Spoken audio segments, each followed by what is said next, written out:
সম্মানিত সুধী ও দর্শক মণ্ডলী, আপনাদেরকে জানাই প্রীতি ও শুভেচ্ছা। শুভ দিন। আজ মঙ্গলবার 22শে জুলাই 2025 খ্রিস্টাব্দ। আজকে আমরা মণ্ডলীতে পালন করছি সাধ্বী মাগদলার মারিয়ার পর্বদিন। আর সে উপলক্ষে আজকে আমাদের জন্য মঙ্গল সমাচার, সাধু যোহন রচিত মঙ্গল সমাচার 20 অধ্যায় 1 থেকে 2 পদ এবং 11 থেকে 18 পদ পাঠ করছি আমি, দীপক পিয়াস হালদার। পাঠের বিষয়বস্তু শূন্য সমাধি গুহা। রবিবার দিন সকালের দিকে অন্ধকার থাকতেই মাগদলার মারিয়া যিশুর সমাধিস্থানে এলেন। তিনি দেখতে পেলেন সমাধি গুহার মুখ থেকে পাথরখানা সরানো রয়েছে। তখন তিনি দৌড়ে গেলেন সিমোন পিতর আর সেই অন্য শিষ্যের কাছে, যাকে যিশু বিশেষ স্নেহের চোখে দেখতেন। তিনি তাদের বললেন, ওরা প্রভুকে কবর থেকে তুলে নিয়ে গেছে, আর আমরা জানি না কোথায় তাকে রেখেছে। মারিয়া কিন্তু সেখানে সমাধি গুহার বাইরেই দাঁড়িয়ে রইলেন। তিনি তখন কাঁদছিলেন।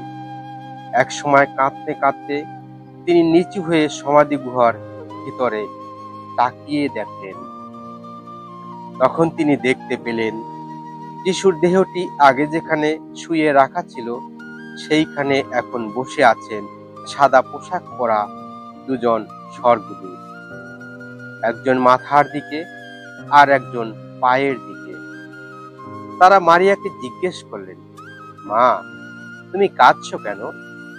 তিনি উত্তর দিলেন, ওরা যে আমার প্রভুকে তুলে নিয়ে গেছে, আর আমি জানি না তাকে ওরা কোথায় রেখে দিয়েছে। এই কথা বলার পর তিনি ফিরে দাঁড়ালেন আর দেখতে পেলেন সেখানে দাঁড়িয়ে আছেন স্বয়ং যিশু।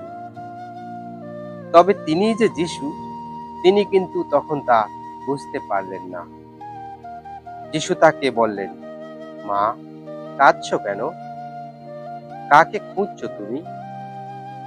তাকে বাগানের মালি মনে করে মারিয়া বললেন, দেখুন, আপনি যদি তাকে অন্য কোথাও নিয়ে গিয়ে থাকেন তবে দয়া করে বলুন কোথায় রেখেছেন, আমি নিজে গিয়ে তাকে তুলে নিয়ে আসব। তখন যিশু তাকে বললেন, মারিয়া। তার দিকে ফিরে মারিয়া এবার বলে উঠলেন, রাব্বুনি। এই হিব্রু শব্দটির অর্থ হলো গুরুদেব।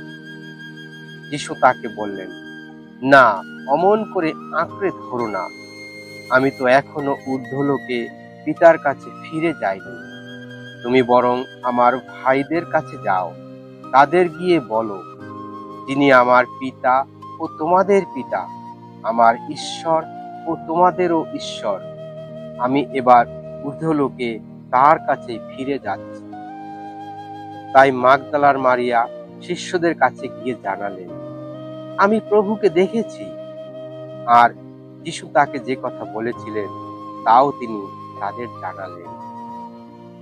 খ্রিস্টের বাণী। খ্রিস্ট প্রভু, তোমার প্রশংসা হোক।